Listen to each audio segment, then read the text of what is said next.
You're going to start decluttering in your closet. You're going to start working on something that you've been putting off forever. You're ready to get rid of stuff that you no longer need. You're ready to get what's no longer serving you. You're ready to get your house back. I get that, and I understand. I'm Taya, and I'm a professional organizer, and this is what I've been helping my clients to do in their homes for the last decade. And what I want you to do is I want you to change kind of your mindset a little bit, okay? So before you get started with actually working on a space, slow things down, and I want you to actually spend some time, get you a little notepad, and I want you to write down what's going on in the space that you want to feel different. What's happening in there?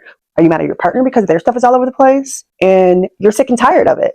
If any of that is what you're feeling, I want you to know that that's completely normal, and I commend you for being willing to look at that and see what you can do about it. What's going on here? Like I said, what's actually causing the clutter to show up?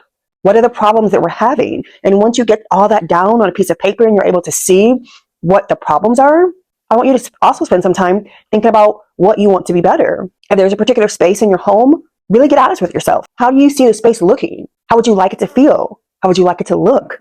How would you like that space to work for your children? How would you like that space to look when you have company over? The more clarity you have on what you want going forward, the easier it is to buckle in and move forward with the goals that you have for the space. And once you have that done, I promise it makes it a whole lot easier. Once you got your plan and you're like, okay, what do I do now? Subscribe to this channel.